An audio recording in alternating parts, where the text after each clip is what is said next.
मैं के मोहन आपका अपने IAS with Harimohan YouTube channel पर हार्दिक स्वागत करता हूं। आशा करता हूं कि आप सभी सही होंगे, स्वस्थ होंगे। आज का जो टॉपिक है हमारा रतन टाटा की बायोग्राफी को लेकर चलने वाला है, जिसके अंदर बहुत सारी ऐसी चीज़ें हैं जो हमारे एक विद्यार्थी को इंस्पायर करेंगी और जीवन में आने वाले किसी भी उतार चढ़ाव के आगे उसे हारने नहीं देगी। तो इस उतार चढ़ाव से संबंधित रतन टाटा साहब ने अपने जीवन में एक कोट लिखा था। कोट यानी कि एक लाइन लिखी थी, कहा था कि जिंदगी में, याद ध्यान दीजिएगा, जिंदगी में उतार चढ़ाव होना भी बहुत जरूरी है। जिंदगी में उतार चढ़ाव भी होना बहुत जरूरी है, क्योंकि ईसीजी की सीधी लाइन का मतलब डेथ होता है। ईसीजी एक मशीन होता है जो हार्ट बीट्स को चेक करती है, बताती है कि आपके हार्ट रेट किस तरीके से है। तो रतन टाटा साहब कहते हैं कि जीवन में अगर उतार चढ़ाव नहीं होते तो एक मशीन के अनुसार सीधी लाइन का मतलब मृत्यु होता है। यानी कि कोई भी व्यक्ति ऐसा नहीं है, चाहे वो सक्सेसफुल हो चुका हो या उसको अभी सक्सेस प्राप्त करनी बाकी हो, वो व्यक्ति कोई भी ऐसा नहीं है जिसके जीवन में कोई उतार चढ़ाव नहीं है। ऐसे व्यक्ति थे रतन टाटा साहब, जो बिल्कुल डूबती हुई कंपनी को तैरा कर पूरे विश्व के चक्कर लगाने के बाद आज के दिन 100 से ज्यादा कंपनीज हैं और जीडीपी के अंदर इनका सबसे भारी योगदान रहता है। चाहते तो ये विश्व के सबसे अमीर व्यक्ति बन सकते थे, लेकिन अमीर व्यक्ति बनना इनके जीवन का गोल नहीं था। इनका गोल था विश्व के अंदर सभी का विकास, सबका साथ, सबका विकास। और इन्होंने प्रूफ भी करके दिखाया, जिसके अंदर अगर हम बात करें तो 7 लाख लोगों से ज्यादा वर्कर हैं इनकी कंपनीज के अंदर, और 7 लाख लोगों की कंपनीज के अंदर जब पूरे परिवार को चलाने के लिए, पूरे जीवन को चलाने के लिए सबको संभालते हैं, तो ऐसे व्यक्ति हैं जो मृत इंसान के अंदर भी अपनी लाइनों के थ्रू, अपनी जीवन के द्वारा दी गई कोटेशंस के थ्रू जीवन भर देते हैं। सेम ऐसी ही एक लाइन इन्होंने यहां पर स्क्रीन पर दे रखी है कि कोई भी व्यक्ति आपको समाप्त नहीं कर सकता, सिर्फ और सिर्फ आपका माइंड सेट ऐसी चीज है जो आपको खुद को क्या कर सकता है, डिस्ट्रॉय कर सकता है।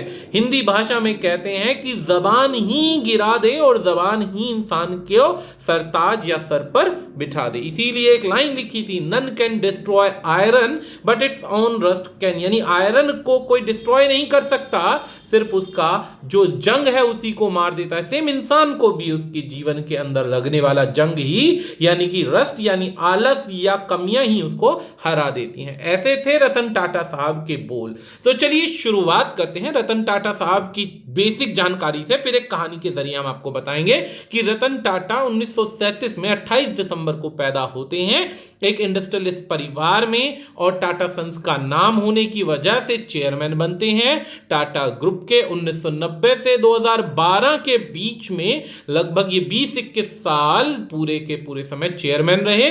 इस बीच में अक्टूबर 2016 के अंदर साइरस, यानी कि एक यहां पर साइरस मिस्त्री नाम के पर्सन को इन्होंने चेयरमैन बनाया था, लेकिन उसके चाल चलन को ठीक ना पाकर उसे हटा दिया गया और फिर से ये उस कंपनी के चेयरमैन बन गए। इनको भारत सरकार से पुरस्कारों से जो सबसे बड़े पुरस्कार हैं, जिसमें पद्म भूषण और पद्म विभूषण नाम के 2 पुरस्कार हैं, इनके जीवन शैली के आधार पर इनको 2 सम्मान से सम्मानित किया गया। जबकि बात की जाए तो जमशेद जी टाटा की बात करते हैं तो जमशेदपुर नगर का नाम सुना होगा। जमशेदपुर नाम की जगह है जो जमशेद जी टाटा के द्वारा चलाई गई थी, जिन्होंने भारत के अंदर टाटा स्टील को क्या किया, भारत में टाटा स्टील को इतना ज्यादा फैलाया, टाटा ग्रुप को इतना फैलाया। उनका मानना था कि स्टील और लोह यानी कि धातु जितना मिलता जाएगा भारत में, उतना ही आपका इंडस्ट्रियलाइजेशन होता जाएगा। इंडस्ट्रियलाइजेशन होगा तो भारत की तरक्की होनी कंपलसरी है। उस परिस्थिति में ये टाटा सन के जेआरडी टाटा ने बहुत मेहनत की। हालांकि टाटा कंपनी ने आजादी से पहले भी काफी मेहनत करी, लेकिन उस समय ये बहुत छोटी सी कंपनी हुआ करती थी। धीरे धीरे 21 साल के रतन टाटा की मेहनत से 40 गुना रेवेन्यू बढ़ा और 50 गुना प्रॉफिट बढ़ा। और आज के दिन छोटी बड़ी लगभग 100 कंपनियों के मालिक हैं, जिसमें Tata tea, Tetley, Tata motor, Jaguar, Land Rover, Tata steel, Corus और भी बहुत कुछ, टीसीएस कंपनी हो गई। टीसीएस कंपनी के अलावा भी बहुत सारी कंपनी हैं और जिनके अंदर इन्होंने काफी भारी मात्रा में स्कूल्स, कॉलेजेस, यूनिवर्सिटीज को, टेक्निकल स्ट्रीम्स को पैसा डोनेट किया। और अब आपको एक चीज का और भी पता होना चाहिए, इसी टीसीएस कंपनी के अंडर कंट्रोल के अंदर आपके वन डे कॉम्पिटिशंस अब सेट किए जा रहे हैं, जिसमें ना तो कोई डेट ट्रांसफर होगी, ना ही कोई क्वेश्चन पेपर लीक होने के आसार होंगे। तो ये इनका स्ट्रॉन्ग बैकग्राउंड होने के बाद ये पूरा का पूरा होल्ड टीसीएस कंपनी के होल्ड में दिया गया। तो ऐसा हमेशा कार्य रहा है। तो चलिए शुरुआत करते हैं रतन जी टाटा के बारे में। उससे पहले जान लीजिए, जमशेद जी टाटा असली नाम है, जमशेद नहीं है, लेकिन कई जगहों पर आपको जमशेद मिलेगा, जमशेद नहीं मिलेगा। तो जमशेद जी टाटा की जो ग्रुप फाउंडेशन थी, यानी कंपनी की जो फाउंडेशन थी, 1868 के अंदर शुरू हुई थी और धीरे धीरे धीरे धीरे ये कॉम्प्राइज होती गई 30 कंपनीज के अंदर, और 30 कंपनीज से 100 कंपनियों के अंदर 100 देशों में ये अब फैल चुका है, जिसमें से ये कुछ उसकी लिस्ट है, जिसमें टाटा स्टील कंसल्टेंसी जो सर्विस है सबसे ज्यादा ऊपर है, टाटा स्टील कंपनी।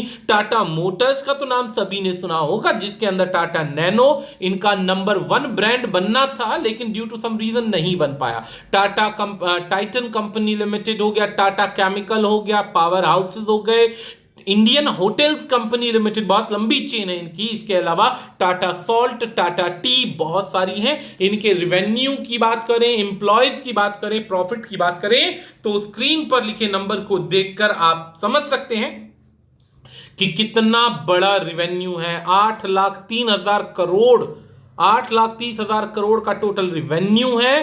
कैबिनेट के कंबाइंड मार्केट की बात करें तो 10,58,500 करोड़ का रिवेन्यू है। यानी कि इस समय अगर बात की जाए तो टाटा कंपनी से तेज और टाटा कंपनी से ज्यादा रिलायबल कंपनी शायद ही इंडिया में कोई होगी। तो चलिए शुरुआत करते हैं बेसिक इंफॉर्मेशन से, इनके बैकग्राउंड से रिलेटेड, और इनके जीवन की वो महत्वपूर्ण घटनाएं भी बताई जाएंगी जिन्हें आप सुनेंगे तो कहेंगे कि इनके साथ भी ऐसा हुआ था क्या।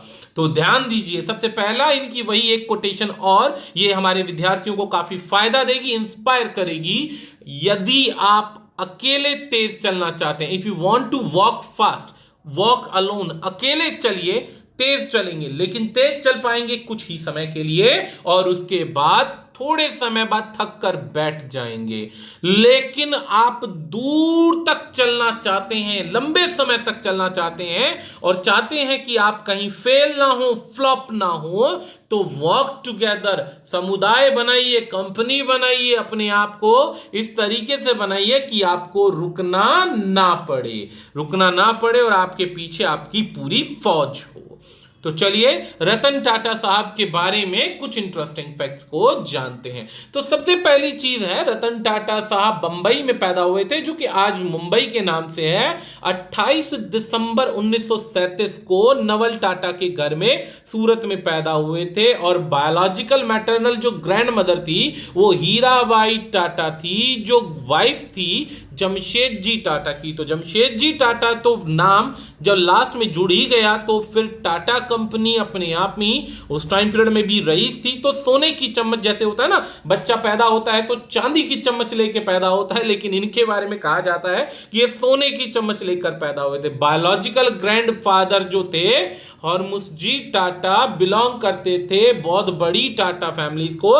हालांकि ये एक बहुत बड़ा ट्री है फैमिली का, जिसके बारे में हम बाद में कभी डिस्कस करेंगे। हम शुरुआत करते हैं रतन टाटा के बारे में। रतन टाटा के माता और पिता नवल टाटा और सोनू टाटा 1948 में ड्यू टू सम रीजन, कुछ कारणों से अलग हो गए। उस परिस्थिति में रतन साहब जो थे 10 साल के थे। 10 साल की उम्र में ये दोनों अलग हो गए और इनको ऑर्फनेज से इनके एक दादी ने, इनकी दादी ने इन्हें क्या किया, इनकी दादी का नाम था नवाजबाई टाटा।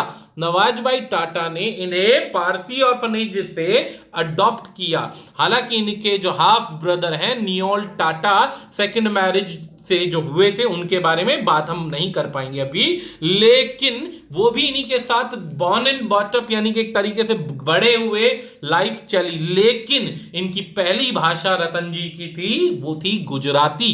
सूरत में पैदा हुए थे तो गुजराती ही भाषा इनकी पहली लैंग्वेज थी। अपनी दादी के बारे में हालांकि इन्होंने कुछ एक इंटरव्यूज के अंदर बताया कि इनकी दादी बहुत जबरदस्त लेडी थी, बहुत जबरदस्त लेडी थी, इतनी ज्यादा डिसिप्लिन थी, इतनी ज्यादा डिसिप्लिन और स्ट्रिक्ट लेडी थी कि इन्होंने कभी भी रतन को अलग नहीं जाने दिया, जरा सी भी भटकने नहीं दिया। और हमेशा रतन टाटा की कामयाबी के पीछे जब भी कोई नाम आता है तो सबसे पहले ये अपनी दादी का नाम बताते हैं, जिन्होंने इसे इस लायक बनाया। नहीं तो रतन टाटा की अगर पीछे उनकी दादी का सपोर्ट नहीं होता तो आज हम यहां बैठकर रतन टाटा की कहानी डिस्कस नहीं कर रहे होते, शायद वो कहीं पर किसी कंपनी में कोई ना कोई नौकरी कर रहे होते। तो चलिए एजुकेशन की यदि बात करते हैं तो एजुकेशन क्या थी कि 8वीं तक इन्होंने एक कैंपियन स्कूल है, इट्स नॉट चैंपियन, ध्यान दीजिएगा, कोई स्पेलिंग मिस्टेक नहीं है, ये नाम ही कैंपियन है। 8th क्लास तक मुंबई की अंदर स्टडी करी इन्होंने कैंपियन स्कूल के अंदर, फिर जॉन कैनन स्कूल मुंबई के अंदर, फिर bishop school cotton school Shimla में, और उसके बाद 1955 में न्यूयॉर्क सिटी चले गए। और न्यूयॉर्क सिटी से ध्यान दीजिए आर्किटेक्चर का कोर्स कॉर्नेवल यूनिवर्सिटी से इन्होंने कंप्लीट किया। इस आर्किटेक्चर के कोर्स के अंदर फिर उन्होंने advance management programme Harvard university से किया, जो 7 हफ्तों का प्रोग्राम था। उसके बाद इनकी लाइफ में पूरी तरीके से बदलाव आने शुरू हो गए। ध्यान दीजिएगा 59 में आर्किटेक्चर की डिग्री ली थी, 70 में इनको उठाकर जमशेद जी ने अपनी कंपनी का हिस्सा बनाने की सोच ली थी, और बाद में इन्होंने फिर एक मैनेजमेंट प्रोग्राम दोबारा किया था, यह बात ध्यान दीजिएगा। इसके बाद ये इंडिया में आ गए थे 70 के बाद, 59 के बाद में। अब बात करते हैं 1970 की, यदि बात करें तो इन्हें मैनेजमेंट के अंदर जमशेद जी के द्वारा दबाव देकर बुलाया गया। हालांकि इनको पहले आईबीएम कंपनी से ऑफर आया था कि हमारे साथ जुड़िए, क्योंकि उस टाइम पीरियड के अंदर जितने भी लोग विदेशों से पढ़ाई करके आते थे उनका बहुत मान सम्मान होता था, बहुत अच्छी सैलरी मिलती थी। लेकिन इन्होंने 7-8 हफ्ते किया नौकरी और उसके बाद क्या, अपनी ही कंपनी ज्वाइन करने का डिसीजन लिया, यानी कि टाटा ब्रांड को ज्वाइन करने का डिसीजन लिया। टाटा ब्रांड को जब ज्वाइन करने का डिसीजन लिया तो 1962, 63 या 65 के आसपास की बात है, जो कि आपको रिकॉर्ड में नहीं मिलेगा। 65 के आसपास क्या हुआ कि इनको स्टील कंपनी के अंदर भेज दिया गया। अब टाटा स्टील कंपनी में जब भेजा गया तो वहां पर कुछ टाइम काम करने के बाद ये अनईजी फील करने लगे, और उस परिस्थिति में इन्होंने उस कंपनी को ड्रॉप करने का डिसीजन ले लिया। तब उस परिस्थिति के अंदर इन्होंने रिक्वेस्ट किया किसी और फर्म में भेजने के लिए। जब इस फर्म में भेजने के लिए दिया तो नेल्को कंपनी, जो उस टाइम पीरियड के अंदर इलेक्ट्रॉनिक कंपनी थी, रेडियो ट्रांजिस्टर से रिलेटेड कंपनी थी, उसके अंदर इन्हें 1971 के अंदर 1971 के अंदर अग्नि परीक्षा के लिए उतारा गया। हालांकि अभी अग्नि परीक्षा शब्द क्यों बोला मैंने, ये ध्यान दीजिएगा। अग्नि परीक्षा इसलिए बोला गया क्योंकि नेल्को कंपनी जो थी 71 से पहले बहुत प्रॉफिटेबल कंपनी थी, लेकिन कुछ कारणों की वजह से जैसे जैसे नेल्को कंपनी रेडियोस बनाती थी और नया जमाना जो आ चुका था वो ट्रांजिस्टर का आ चुका था और इलेक्ट्रॉनिक्स में होने वाले बदलाव आ रहे थे। उस परिस्थिति के अंदर रतन टाटा को जब नेल्को कंपनी दी गई तो उस समय में पूरी की पूरी नेल्को कंपनी का पूरी इंडस्ट्री यानी पूरी मार्केट के अंदर मात्र 2% का शेयर था, मात्र 2% का शेयर, और वो भी गिरता जा रहा था। उस परिस्थिति में कंपनी को बंद करने के डिसीजन से पहले नेल्को कंपनी के लिए रतन टाटा को बिठाया गया। अब रतन टाटा क्योंकि ऑलरेडी स्टील कंपनी से एक बार पीछे हट चुके थे और प्रॉब्लम यह थी कि अगर नेल्को कंपनी से पीछे हट जाते तो शायद इनका टैलेंट कभी नहीं आता, लेकिन रतन टाटा का विजन जो था, जमशेद जो आपके इनके चेयरमैन साहब थे, उनको बहुत ज्यादा ध्यान में था, बहुत ज्यादा ध्यान में था जेआरडी टाटा के अंदर। जेआरडी टाटा साहब इसको नोटिस करते रहते थे, तो उन्होंने जब इसको दिया तो जमशेद जी टाटा ने इस कंपनी के अंदर समय दिया, मेहनत करी और इस कंपनी के अंदर जो कमियां थी उनको देखा और धीरे धीरे ट्रांजिस्टर और इलेक्ट्रॉनिक्स के अंदर आते हुए बदलावों को एक्सेप्ट किया।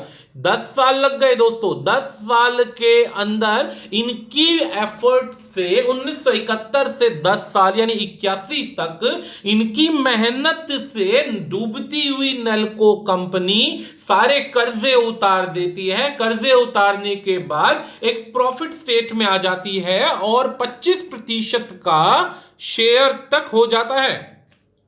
ध्यान दीजिएगा, 25% के बेनिफिट सेक्शन में आ जाते हैं, 25% के बेनिफिट सेक्शन में आ जाते हैं। तब उस परिस्थिति के अंदर नेल्को कंपनी जो थी बहुत तेजी से ग्रो होने लग गई थी। उस टाइम पीरियड में ये धीरे धीरे इलेक्ट्रॉनिक्स के अंदर आ रहे बदलाव जो थे उनको एक्सेप्ट करने लग गई थी, पुराने कंसेप्ट्स को छोड़कर नए कंसेप्ट्स बनाने लग गई थी। इसी नेल्को कंपनी के अंदर पहली बार इन्वर्टर्स बनाए गए थे, जो कि नए नए बिल्डिंग्स बन रही थी, नया नया इंफ्रास्ट्रक्चर बन रहा था, कंपनीज बन रही थी, उनके लिए यहां पर क्या बनने लग गए थे दोस्तों? इन्वर्टर्स बनने लग गए थे। इन्वर्टर्स बनने लग गए, ट्रांजिस्टर बनने लग गए, बदलते हुए फेजेस को देखा, कंप्यूटर की तरफ ये बढ़ने लग गए थे धीरे धीरे। एक तरीके से इलेक्ट्रॉनिक के अंदर काफी तरक्की करने लग गए थे। लेकिन यहां पर भी इनके बारे में थोड़ा सा बैड लक क्या चला कि बैड लक ये चला कि रिसेशन आ गया दोस्तों। रिसेशन के अंदर क्या हुआ? ड्यू टू द रिसेशन इस दौरान कंपनी जो चलती हुई कंपनी थी, इस कंपनी को डाउन करना पड़ा, एकदम क्लोज करना पड़ा।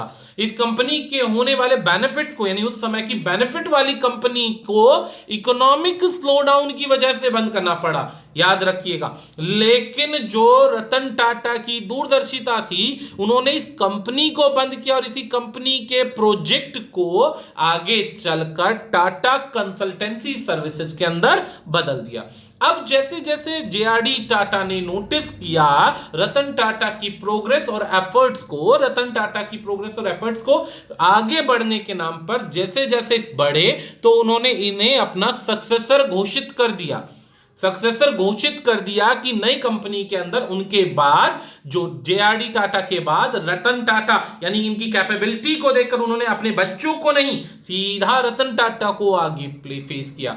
हालांकि रतन टाटा को जो ये नया रोल था, इसमें बहुत ज्यादा सामना करना पड़ा क्रिटिसिज्म का, क्योंकि बहुत सारे जो कंपनी के हेड्स थे उनका मानना यह था कि हमने इस कंपनी में इतनी अच्छी जगह बनाई, इतना समय दिया, इतना पावर गेन किया, इतनी फ्रीडम के साथ हमने काम किया, लेकिन उसके बावजूद इन्होंने एक नए व्यक्ति को, रतन टाटा को उठाकर क्या बना दिया? रतन टाटा को बेसिकली चेयरमैन पोस्ट के लिए बोल दिया कि मेरे बाद यही आएगा।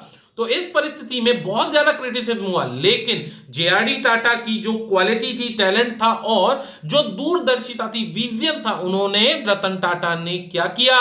रतन टाटा की क्वालिटीज को विजन देखा, फोकस किया और अपनी बात पर अड़े रहे। इसी बात को ध्यान में रखते हुए रतन टाटा रिप्लेस करते गए, हर उस चैलेंज को जीतते चले गए जो जो चैलेंज उनके सामने अलग अलग कंपनीज के द्वारा आता चला गया। कंपनीज के द्वारा आया, जहां जहां कंपनी के अंदर बदलाव की आवश्यकता थी, ऑपरेशन की आवश्यकता थी, बदलाव के साथ साथ टैलेंट की आवश्यकता थी, उनको बढ़ाया। उन्होंने किसी भी तरीके से कोई खानदानी सिस्टम नहीं चलाया कि मेरे बाद मेरा बच्चा। उन्होंने यंगर टैलेंट को इन्फ्यूज किया, प्रायोरिटी दी और धीरे धीरे धीरे धीरे धीरे धीरे कंपनी के बिजनेस को टॉप पर लिया है और आज के दिन 100 कंपनियों के मालिक बने बैठे हैं, यानी कि 100 कंपनियों को चलाते हैं। और इनके बारे में सबसे अच्छी क्वालिटी क्या है?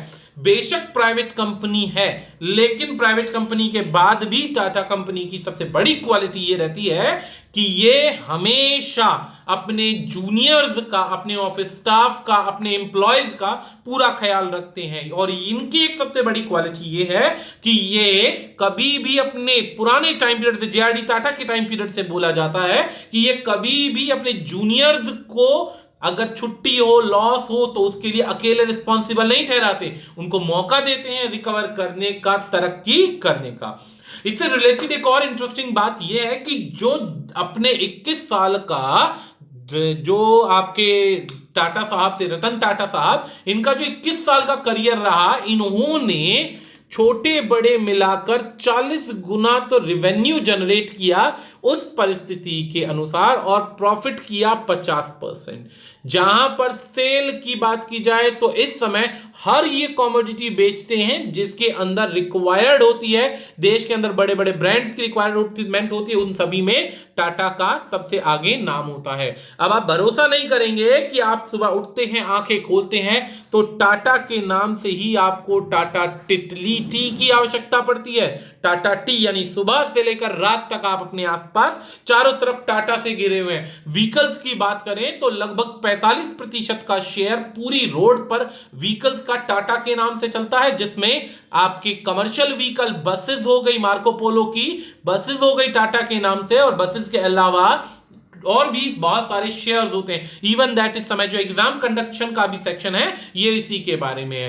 अब आगे अगर बात करें तो टाटा टिटली टी के बाद इनके आते हैं व्हीकल्स। अब इस व्हीकल से इंपॉर्टेंट आपको एक स्टोरी सुनाता हूं दोस्तों। क्या हुआ कि इंडिया के अंदर टाटा का बीच में क्या हुआ, टाटा मोटर्स स्टार्ट किया, क्योंकि शुरू से ही हमेशा साइंस, टेक्नोलॉजी और इन सब चीजों में आगे बढ़ने की कोशिश करते रहे हैं। तो एक बार की बात है, टाटा मोटर्स ने एक बार डिसीजन लिया टाटा कंपनी चलाने का, जो कि मोटर्स के अंदर थी, यानी आपके 4 व्हीलर कार्स के अंदर थी। तो टाटा कंपनी ने अपना सबसे पहला प्रोडक्ट इंडिका बनाया। इंडिका जो प्रोडक्ट बनाया टाटा का, वो बहुत मेहनत से बनाया, कंपनी का, टाटा ग्रुप का, बहुत भारी मात्रा में पैसा इसमें इंडल्ज हो गया, पैसा डाला गया। अब पैसा जब इस कंपनी के अंदर डाल दिया गया तो टाटा कंपनी के इस पैसे लगने के बाद भी क्या हुआ कि यहां पर जो टाटा इंडिका थी वो इनको मुनाफा नहीं दे पा रहे, टाटा कंपनी इनको मुनाफा नहीं दे पा रही थी, क्योंकि अपोजिशन के अंदर जो कंपटीटर थे वो इंडिका को किसी भी तरीके से आगे नहीं निकलने दे रहे थे। उस परिस्थिति में जो पहली गाड़ी थी उसमें बहुत सारी कमियां थी, बहुत सारा क्रिटिसिज्म था। अब इन्हें बुराइयां फेस करनी पड़ रही थी, अलग अलग मैनेजमेंट टीम से इनको सुनना पड़ रहा था। तब इन्होंने डिसीजन लिया कि क्यों ना इस टाटा मोटर्स को फोर्ड कंपनी को सेल कर दिया जाए। अब जब फोर्ड कंपनी को सेल करने की बात आई तो बहुत मान मुनव्वल के बाद रतन टाटा इस बात पर एग्री हुए कि चलो ठीक है, इसे निकाल देते हैं। जब रतन टाटा फोर्ड कंपनी की मैनेजमेंट टीम से मिलने गए तो पहले तो उन्हें 3 घंटे तक बाहर बैठकर इंतजार करना पड़ा, जिस बात पर रतन टाटा को बहुत गुस्सा आया। रतन टाटा को बहुत गुस्सा आया कि उन्हें 3 घंटे तक पहले तो बाहर वेट करना पड़ा। जब मैनेजमेंट टीम ने उन्हें बुलाया तो मैनेजमेंट टीम ने क्या बोला, मैनेजमेंट टीम ने बोला कि इनकी इंसल्ट करी। मैनेजमेंट टीम ने इनकी इंसल्ट ये करी कि जब आपके अंदर कैपेबिलिटी नहीं है, आपको नॉलेज नहीं है, तो इस मार्केट में घुसने की क्या आवश्यकता है। जब मार्केट में घुसने की क्या आवश्यकता है तो इस परिस्थिति पर इनको बहुत बेइज्जती फील हुई। रातों रात अपनी पूरी टीम को लेकर ये वापस अपने घर आ गए, और उसके बाद इन्होंने डिसीजन लिया कि मैं अपनी कमियों को सुधारूंगा और धीरे धीरे इंप्रूवमेंट लाऊंगा। तब इन्होंने उस इंडिका गाड़ी के अंदर बदलाव किया और ईवीएस नाम का ईसीएस नाम का मॉडल लॉन्च किया टाटा इंडिका का जो ईसीएस मॉडल लॉन्च किया गया था, उस मॉडल की सबसे अच्छी क्वालिटी ये कि उसमें एक भी कमी नहीं थी। टाटा कंपनी का ये मॉडल आने के बाद उन सारी कंपनियों पर काम किया गया। रतन टाटा को वो बात बेइज्जती की तरह चुभ गई और उन्होंने एक भी कमी नहीं छोड़ी गाड़ी के अंदर, हर वो चीज दी जो एक गाड़ी की आवश्यकता होती है। बस फिर क्या था, रतन टाटा की टाटा मोटर्स का पूरे इंडिया में नाम हो गया। इसके बाद तो जैसे रतन टाटा ने गाड़ियों की सक्सेसफुल गाड़ियों की लाइन लगा दी, जिसके अंदर इंडिगो नाम की कार बनाई, इसके बाद Tata safari, Tata Sumo, Tata tempo, Tata trucks, Tata बस, यानी बहुत कुछ बना दिया और टाटा मोटर को एकदम चढ़ता हुआ सितारा बना दिया। इस बीच के अंदर जब बात आई फोर्ड कंपनी की, याद रखिएगा फिर से एक बार, फोर्ड कंपनी का टाटा के साथ आमना सामना हुआ। जब टाटा के साथ आमना सामना हुआ, इस बार टाटा के रतन टाटा साहब खरीदार की लिस्ट में बैठे थे और फोर्ड की दो कंपनियां जैगुआर और लैंड रोवर जो कंपनी थी वो बेचने के लिए फोर्ड कंपनी सामने खड़ी थी। उस परिस्थिति में टाटा को, रतन टाटा को फोर्ड की जो मैनेजमेंट टीम थी और कंपनी थी उन्होंने पहचाना और फिर से वही लाइन बोली, लेकिन इस बार स्वर बदले हुए थे। उन्होंने कहा, आप हमसे ये कंपनी खरीद कर हम पर बहुत एहसान कर रही हैं। पहले बोला था हम आपसे कंपनी खरीद कर एहसान कर रहे हैं, और अब बोला हम आपको कंपनी बेचकर आप हम पर बहुत एहसान कर रहे हैं, हमसे कंपनी लेकर एहसान कर रहे हैं। रतन टाटा चाहते तो इंसल्ट कर सकते थे, लेकिन ये शुरू से फिलैंथ्रोपिस्ट रहे हैं, मनुष्य जाति से प्रेम रहा है। इन्होंने कभी बेइज्जती नहीं करी किसी की। जब बेइज्जती नहीं करी तो ये चुपचाप उठे और वापस आ गए, और उस जैगुआर लैंड रोवर को भी जो डूब रही थी, जिसका खर्चा नहीं झेल पा रही थी फोर्ड कंपनी, उसको खरीदने के बाद में उसी से मुनाफा कमाना शुरू कर दिया और टाटा कंपनी के शेयर्स और अच्छी तरीके से चला दिए, और उन्हीं कंपनी के लोगों से सस्ते बजट में नेक्सॉन जैसी गाड़ियां निकलवा दी, टिगोर जैसी गाड़ियों के अंदर मैकेनिकल काम करवाया, जिससे टाटा कंपनी और अच्छा चलने लगी। तो दोस्तों, इनके बारे में बोला जाता है कि धीरे धीरे इन्होंने बहुत सारी चीजें खरीद ली, लगभग 100 से ज्यादा कंपनी। टाटा कंपनी ने, रतन टाटा साहब ने एक बार एक मीटिंग अटेंड कर रहे थे, तो उस मीटिंग अटेंड करने के अंदर उन्होंने किसी व्यक्ति की बात से प्रेरित हुए। उस व्यक्ति की बात से इसलिए प्रेरित हुए, उन्हें लगा कि यार हर एक व्यक्ति की बजट में ऐसी कोई गाड़ी होनी चाहिए जिससे वो अफोर्ड कर सके। इस बात को ध्यान में रखते हुए रतन टाटा साहब ने टाटा नैनो कार निकाली।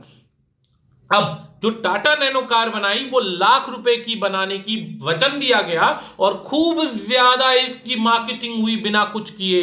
इतना नाम हो गया कि लोगों ने 25-25 लाख बुकिंग हो गई।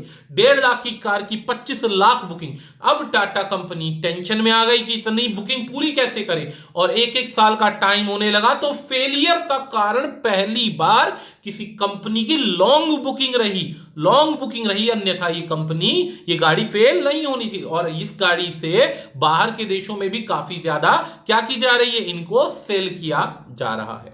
अब आ जाती है बात कि टाटा ने इसमें बहुत ज्यादा मुनाफा कमाया। अब जैसे जैसे आगे कंपनीज बढ़ी तो दोस्तों टाटा कंपनी का डाउन और अप बहुत ज्यादा आया। टाटा साहब ने रिजाइन किया 2012 के अंदर, डिसीजन लिया कि बस अब नहीं, जिसके अंदर 75 की उम्र में उन्होंने अपने सक्सेसर जो थे साइरस मिस्त्री को 44 साल के उठाकर क्या बना दिया, अपना सक्सेसर बना दिया कि भाई अब तुम इस कंपनी को संभालो। अब साइरस मिस्त्री साहब और टाटा कंपनी के दोनों के बीच में विवाद क्या था। साइरस मिस्त्री जो था वो कंपनी के लिए नहीं, अपने पर्सनल महत्वों को सोचने के लिए बढ़ने लग गया। उसने क्या किया, टीसीएस कंपनी को बेचने का डिसीजन ले लिया, इसी की जगह टाटा मोटर्स को बेचने का डिसीजन ले लिया। जब ये बात टाटा के, रतन टाटा को, जो उस समय भी एक्चुअल में ऑनर थे और मैनेजमेंट टीम जो थी वो रतन टाटा साहब पर भरोसा करती थी, तब उन्होंने साइरस मिस्त्री के बदलते हुए स्वरूप को, बदलती हुई हरकतों को रतन टाटा के सामने प्रेजेंट किया। और उस समय में कंपनी फिर से 2012 के बाद धीरे धीरे डाउन होने लग गई। अब धीरे धीरे जब डाउन होने लगी, रतन टाटा को लगा कि साइरस मिस्त्री धोखा दे रहा है। तब रतन टाटा ने साइरस मिस्त्री को अपनी सुप्रीमो वीटो पावर का इस्तेमाल करके उसको रिमूव कर दिया और फिर रिमूव करने के बाद खुद उसके सेक्शन में आए और उसका संचालन करने लगे। संचालन करने के बाद बोर्ड ने नटराजन को चेयरमैनशिप के लिए टाटा सन के लिए आगे नाम दिया, जो फरवरी 2017 में सक्सेसर की तरह काम आएगा। तो दोस्तों इस तरीके से ऐसी बात नहीं है, साइरस मिस्त्री को जब रतन टाटा ने पहली बार सक्सेसर की तरह लाए तब उन्होंने पैट्रियार्की का मतलब खानदानी सिस्टम को नहीं अप्लाई किया। उन्होंने डिसाइड किया कि बाहर का व्यक्ति अगर टैलेंटेड है तो उसको वैल्यू दी जानी चाहिए। लेकिन साइरस मिस्त्री की ओवर महत्वाकांक्षाओं की वजह से क्या हुआ, साइरस मिस्त्री को हटाना पड़ा। अब साइरस मिस्त्री से रिलेटेड जो खबर है वो मैं भी आपको बताऊंगा, उससे पहले कुछ और चीज देखिए। टाटा ने खाली इन कंपनीज के अलावा स्नैपडील में बहुत बड़ा खर्चा कर रखा है, ई कॉमर्स में टीयर बॉक्स के अंदर काफी खर्चा कर रखा है, कैश करो नाम की कंपनीज में शेयर है। इसके अलावा ओला कैब के अंदर 0.95 करोड़ का क्या कर रखा है, इन्वेस्टमेंट कर रखा है। इसी के अलावा शाओमी कंपनी के अंदर स्टेक होल्डर्स हैं। इसी के अलावा अमेरिका की बिटकॉइन के अंदर भी इन्होंने काफी ज्यादा काम किया है, नेक्स्टवे के अंदर भी इन्होंने काफी इन्वेस्ट किया है। इस तरीके से ये सारी छोटी बड़ी मिलाकर 100 कंपनियां हैं जो टाटा ग्रुप के कंट्रोल में आती हैं। अब जो टाटा का काम है, टाटा फिर से अपने विजन को आगे बढ़ाते हुए देख रहा है कि क्रूड ऑयल के बढ़ते घटते दाम प्लस पॉल्यूशन की परिस्थिति को देखते हुए टाटा ने फिर से डिसीजन लिया।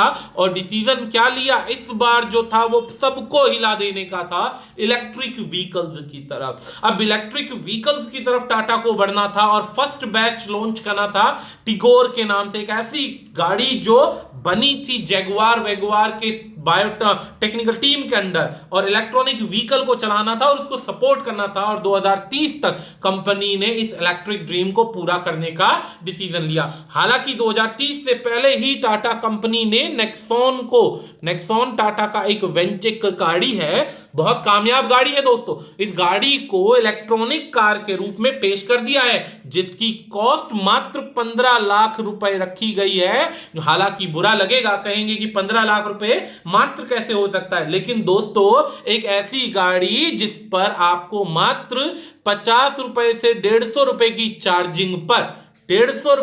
चार्जिंग पर यदि कोई गाड़ी 230 किलोमीटर ले जाए तो इस 230 किलोमीटर ले जाने के लिए पेट्रोल गाड़ी कम से कम 500 से 700 रुपए का तेल पीती है, प्लस पॉल्यूशन अलग। तो इतना दूर का विजन है, अगर मल्टीप्लाई करेंगे तो पूरी कार की कॉस्ट 1.5 साल में निकलकर आ जाएगी। तो इस प्रकार से टाटा कंपनी की इस जो इनिशिएटिव है उसकी भी पूरे वर्ल्ड के अंदर तारीफ होती है, ऐसी बात नहीं है। अब बात करते हैं टाटा सन्स और साइरस मिस्त्री के बारे में। तो साइरस मिस्त्री के बारे में जैसा कि मैंने आपको बताया, इन्होंने क्या किया, टाटा कंपनी के बड़े बड़े शेयर्स को कैश करने की कोशिश करी। और कैश करने के लिए इन्होंने क्या किया, टीसीएस जैसे बड़े ब्रांड को सेल करने का डिसीजन लिया और टाटा मोटर्स को सेल करने का डिसीजन लिया। तो जब ऐसा इन्होंने किया तो टाटा सन्स के अंडर डायरेक्शन के अंदर ऐसा उन्हें जब पता चला तो उन्होंने इसको हटाने का डिसीजन लिया। जब हटाने का डिसीजन लिया तो इनका केस सुप्रीम कोर्ट के अंदर चल रहा है दोस्तों। सुप्रीम कोर्ट के अंदर इनका केस चल रहा है, जिसके अंदर इन्होंने स्टे ले रखा है और लड़ाई अभी बाकी है, इसका अभी कोई डिसीजन नहीं आया है। जब डिसीजन नहीं आया है तो इनसे रिलेटेड अभी आगे कुछ नहीं है हमारे पास। अब आगे बढ़ते हैं फिलैंथ्रोपिस्ट की तरफ। अब पहले समझ लीजिए ये फिलैंथ्रोपिस्ट क्या होता है। फिलैंथ्रोपिस्ट का मतलब होता है मनुष्य जाति से प्रेम करना, अपने इंडिविजुअल बेनिफिट्स को ध्यान में ना रखते हुए सिर्फ डिसीजन ये लेना कि मेरे द्वारा कैसे मनुष्य जाति का बढ़ाव होगा, किस प्रकार मनुष्य जाति आगे बढ़ेगी। तो इसके अंदर टाटा कंपनी ने टीसीएस के अनुसार यहां पर बहुत सारे एजुकेशनल इंस्टीट्यूशंस हैं, ऐसे बहुत सारी टेक्नोलॉजीज और टेक्निकल टीम्स हैं, टेक्नोलॉजीज की डेवलपिंग डिजाइनिंग की जो टीम है उनको फंडिंग करने का डिसीजन ले रखा है और फंडिंग की भी जा रही है। जिसके अंदर अगर हम बात करें साउथ वेल्स के अंदर एजुकेशन के अंदर, आप ध्यान दीजिएगा, टाटा सपोर्ट करता है एजुकेशन, मेडिसिन, रूरल डेवलपमेंट। इससे प्रूव होता है कि वो समाज का निर्माण करने की कोशिश करते हैं। इसी प्रकार से इन्होंने इंडिया के अलावा बाहर भी साउथ वेल्स के अंदर इंजीनियरिंग कॉलेजेस है, फैकल्टीज है, उनके अंदर डोनेशन चलता है, काफी खर्चा किया जाता है, जिसके अंदर 28 मिलियन टाटा स्कॉलरशिप फंड्स दिया जाता है। इसके अंदर 20 स्कॉलर्स निकलते हैं जिनकी पूरी एजुकेशन का खर्चा टाटा के कंट्रोल में आता है। हालांकि यहां पर न्यूयॉर्क सिटी से भी रतन टाटा का बहुत ही ज्यादा कनेक्शन रहा है। कहा जाता है कि रतन टाटा ने 4 बार एक लड़की से विवाह करने का प्रयास किया, लेकिन ड्यू टू सम रीजन कभी ना कभी किसी ना किसी वजह से वो विवाह टलता चला गया। एक और चीज कहा जाता है कि एक बार तो उनकी गर्लफ्रेंड इंडिया आने वाली थी, लेकिन उस समय में इंडो चाइना वॉर की वजह से उसे रुकना पड़ा और उसके बाद परिस्थितियां बनी ही नहीं। उसके बाद इंडो चाइना वॉर के बाद जब आने लगी तो रतन टाटा साहब उस समय में डिप्रेशन, जो आर्थिक महामंदी थी, उसमें इतने उलझे हुए थे कि उन्होंने अपने परिवार बनाने के डिसीजन को ड्रॉप कर दिया और आगे अपनी इसी लाइफ की तरफ बढ़ गए। तो रतन टाटा आज भी अनमैरिड हैं, ये बात ध्यान दीजिएगा।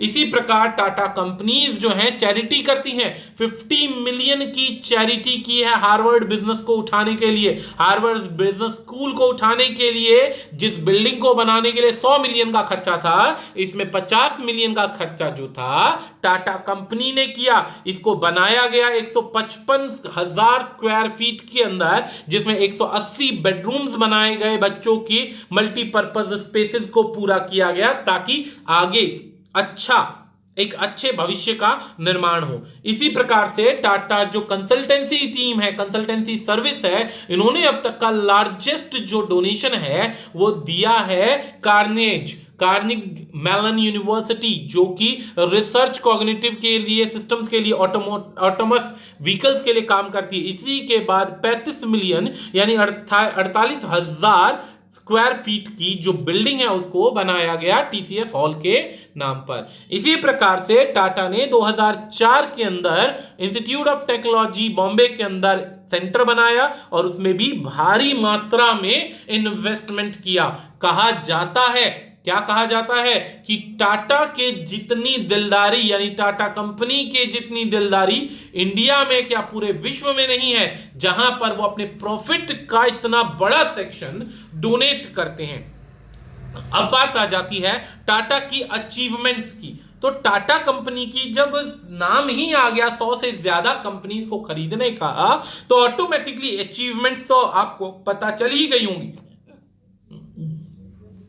लेकिन यदि बात की जाए तो रतन टाटा जो है, यहां पर देखिए अचीवमेंट्स की एक लिस्ट बनाई छोटी सी, जहां पर जो इंपॉर्टेंट था वो लिखा गया। टाटा जो सर्विसेज हैं ये Indian organisation in senior capacity के मेंबर है प्राइम मिनिस्टर काउंसिल के अंदर, ट्रेड और इंडस्ट्री के अंदर, याद रखिएगा। एडवाइजरी टीम के अंदर है, एशियन पैसिफिक पॉलिसी के अंदर। रतन एंड टाटा जो है पार्टिसिपेंट्स है इन एड्स इनिशिएटिव प्रोग्राम के अंदर। इसी प्रकार से और भी इनकी बहुत सारी जो है एडवाइजरी टीम के अंदर ये आज भी इंडल्ज है। रतन टाटा के पास अवार्ड्स की भी कमी नहीं है। इंडिया के अलावा और भी बाहर से उन्हें बहुत सारे अवार्ड मिले, जैसे लेजेंड इन लीडरशिप अवार्ड मिला येल से, ऑनररी सिंगापुर से मिला, सिटीजनशिप का बिजनेसमैन ऑफ द डिकेड का इन्हें इंडो इजराइल चैम्बर से 2010 में मिला, फिलैंथ्रोपिस्ट का भी इन्हें अवार्ड मिला, पद्म भूषण मिला, पद्म विभूषण मिला। इस प्रकार से इन्होंने काफी सारे अवार्ड्स जीते।